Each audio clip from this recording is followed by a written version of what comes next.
चलो अभी देखेंगे अवतल दर्पण के सामने जब कोई वस्तु रखा रहता है किस किस पॉइंट पे रखा रहेगा और उसका प्रतिबिंब जो है किस पॉइंट पे बनेगा। हम लोग क्या देखेंगे, अवतल दर्पण के बारे में पढ़ने जा रहे हैं कि जब कोई वस्तु उसका किस पॉइंट पे रखा हुआ है और उसका इमेज किस पॉइंट पे बनेगा। ठीक है, तो सबसे पहले अवतल दर्पण को हम लोग उसको डायग्राम के हिसाब से देखते हैं। तो सबसे पहला पॉइंट हम लोग क्या देखते हैं कि अवतल दर्पण के जब फोकस और ध्रुव के बीच में कोई वस्तु रखा जाता है, जब अवतल दर्पण के फोकस यानी कि पहला पॉइंट पढ़ेंगे कि फोकस यानी कि F और P के बीच, यही ना फोकस और P बोले तो पोल, पोल को हिंदी में ध्रुव क्या बोलते हैं, ध्रुव। जब फोकस और ध्रुव के बीच, फोकस और ध्रुव के बीच कोई वस्तु स्थित है, फोकस और ध्रुव के बीच जब कोई वस्तु स्थित है तब उसका प्रतिबिंब किस बिंदु पे और कहां बनता है, दर्पण के आगे और पीछे, और किस प्रकार का बनता है। क्या जानेंगे कि फोकस और पोल के बीच जब कोई बिंदु कोई वस्तु रहता है किस दर्पण में, अवतल दर्पण में, तो उसका इमेज कैसा, कहां और किस प्रकार का बनता है, ये चीज को हम लोग देखेंगे। सबसे पहले इसका डायग्राम बनाते हैं। तो अवतल दर्पण का डायग्राम कैसा बनेगा, हम लोग तो जानते हैं, ये बना अवतल दर्पण, कनकेव मिरर जिसकी बाहरी सतह क्या हो, रस्तित हो। अब बनेगा प्रिंसिपल एक्सिस। अब क्या बनाओगे, प्रिंसिपल एक्सिस बना डाले, प्रिंसिपल एक्सिस। तो प्रिंसिपल एक्सिस बनाए तो पोल किधर आएगा, इस पॉइंट पे आएगा पोल हमारा, इस पॉइंट पे हमारा कौन सा आएगा, पोल P। ठीक है, अब हमारा फोकस कहां रहता है, यहां पे सेंटर आएगा इसका, तो फोकस यहां आएगा, आएगा ना। अब मेरा कोई वस्तु जो है ना वो कहां पे स्थित है, फोकस और पोल के बीच में, फोकस और पोल के बीच में, दैट मीन्स यहां पे कोई मेरा वस्तु है ऐसे स्थित है। कोई दिक्कत, कोई दिक्कत नहीं। अब क्या होगा कि अब जब ये फोकस और पोल के बीच स्थित है तब इसका प्रतिबिंब कैसा, कहां और किस प्रकार का बनेगा ये देखना है। तो देखते हैं।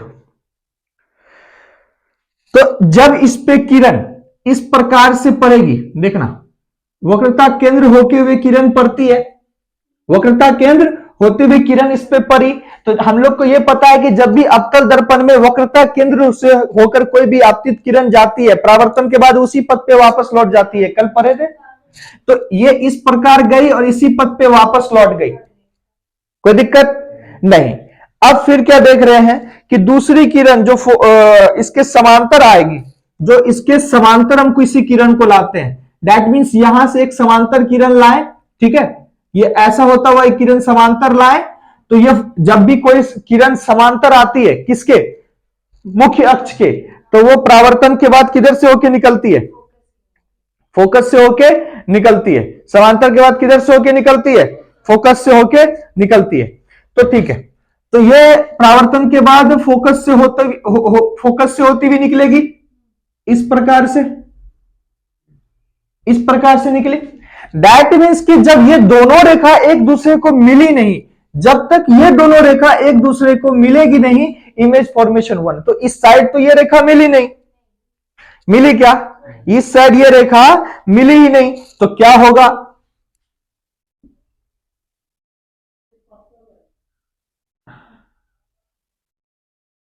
ऐसा होगा। ठीक है, तो अब क्या देखना है कि ये दोनों रेखा एक दूसरे को काटी तो नहीं, काटती तभी तो वहां पे इमेज फॉर्मेशन होता, इमेज बनता। इमेज फॉर्मेशन कब होगा, जब ये दोनों रे एक दूसरे को काटे, ये दोनों एक दूसरे को काटी नहीं तो मतलब काटती हुई प्रतीत होगी।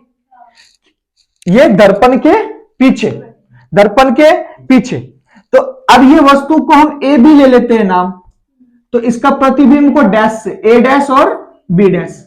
हम लोग क्या पाए, देखो जब हम इसके जब अगर फोकस और पोल के बीच में है तो जाहिर सी बात है किस किस बिंदु से हम लोग रे को निकालेंगे, पहला तो सेंटर ऑफ कर्वेचर से, ये एक पॉइंट खाली है, दूसरा कौन सा पॉइंट खाली है, फोकस। तो फोकस से होकर जब हम गुजारेंगे तो किरण ऐसे निकलेगी, तो यहां पे जिस पॉइंट पे काटेगी वहां तो वस्तु ही है, हमारा प्रतिबिंब तो बन नहीं रहा है।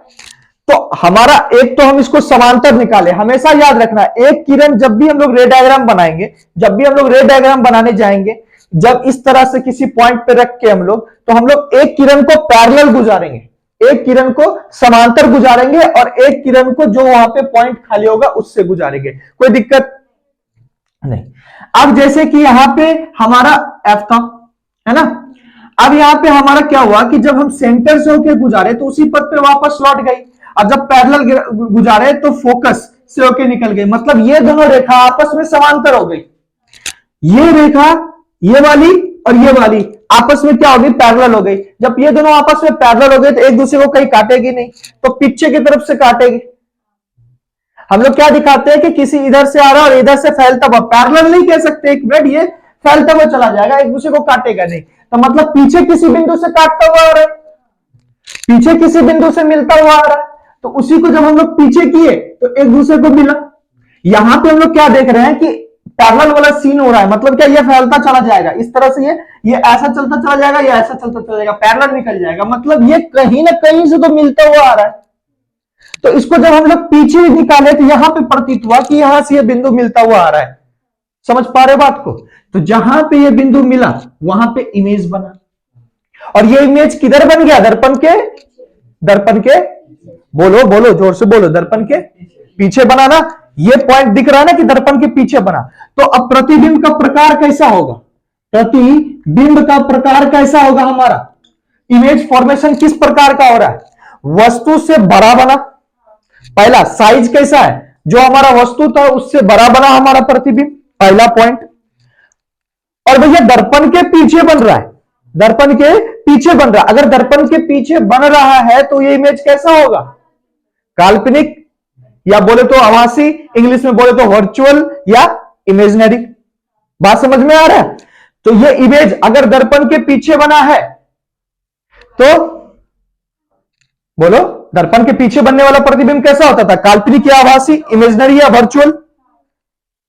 और जो प्रतिबिंब काल्पनिक या आभासी होती है वो वस्तु की अपेक्षा सीधा होती है, वस्तु की अपेक्षा सीधा होती है। तो देखो वस्तु हमारा सीधा है ना, ये मेरा भी वस्तु है, ये भी इस साइड है तो ये भी इस साइड है, उल्टा बना क्या, नीचे की तरफ बना क्या, नहीं ना।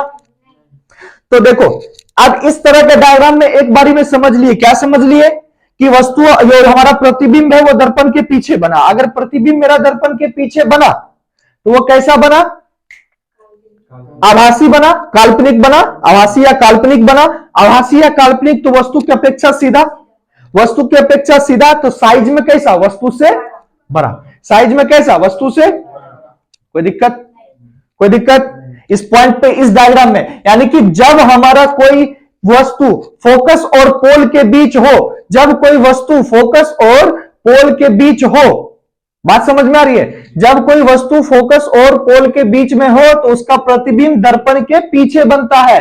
कौन से दर्पण में, अवतल दर्पण में, दर्पण के पीछे बनता है और वस्तु की अपेक्षा सीधा बनता है, वस्तु से बड़ा बनता है।